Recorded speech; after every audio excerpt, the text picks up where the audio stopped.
Happy morning, children. Today we will discuss the concept of tests for congruency of two triangles. Now we have discussed when the two segments will be congruent, when their lengths will be equal, when the two angles will be congruent, when their measures will be equal. Same way, when are going to be two triangles congruent? When will you say that the given two triangles are congruent? Now a triangle has three sides and three angles. So it's given here, if you want to show that the two triangles are congruent, it is not necessary to show that all six corresponding parts of two triangles are congruent. As I said, three sides and three angles, one triangle has, another triangle has three sides and three angles.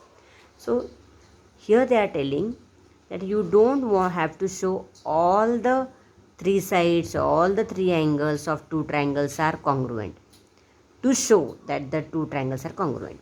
What you need is any three specific parts of one triangle should be respectively congruent with the three corresponding parts of the other. Then the remaining three corresponding parts are also congruent. So if you show that the three parts are congruent of one triangle congruent to another, then the two triangles are congruent. Means here we will start with the first test, then you will understand it better. Now the first test given is two sides and included angle, that is called as SAS test. Means two sides are there and one angle is there. So you have been given this angle, triangle ABC and triangle LMN. Now these two triangles, you see these marks now.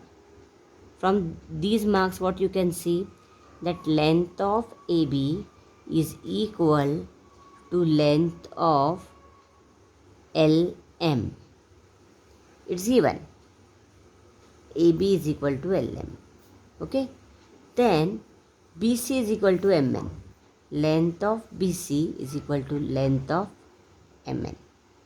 And measure of angle ABC is equal to measure of angle LMN. So as it said, you want to show that the two triangles are congruent.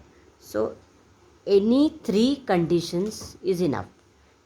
Here we are taking two sides, one triangle's two sides and one angle, another triangle two sides and this angle.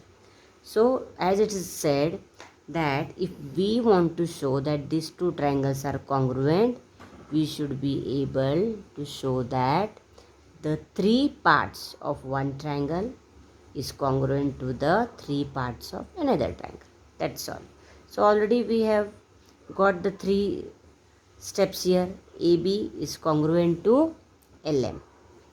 BC is congruent to MN, and angle B is congruent to angle M.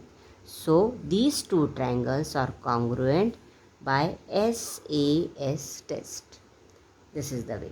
And so now by seeing the figure, you should be able to tell me the correspondence. Now what is this correspondence and what is this coinciding? I have already explained you. It means when, see here, this you can do it as activity. Copy triangle ABC on a tracing paper. Place the paper on triangle LM in such a way that point A coincides with point L. So here if I take triangle ABC, here if I take triangle ABC, so correspondence how will I write? ABC, A corresponds to, now what's given here? A coincides with point L, means A will fall on L. So I will first write like this, A will fall on L. Okay. Then here side AB overlaps side LM. AB, this AB will fall on LM. So side AB is said overlaps on LM. Then angle B overlaps angle M, and side BC overlaps side MN. You will notice that triangle ABC is congruent to triangle LMN. So when we are writing the correspondence, A will fall on L, it's given, right? Now here it's given AB overlaps on LM. So A will fall on L and M will fall on B. So here we will write correspondence. On B, what will fall? M. So what is the last one left? C will fall on N. So for these two triangles are congruent, the correspondence is ABC corresponds to LMN. So B to M and C to N. This is called as SAS test for congruency of two triangles.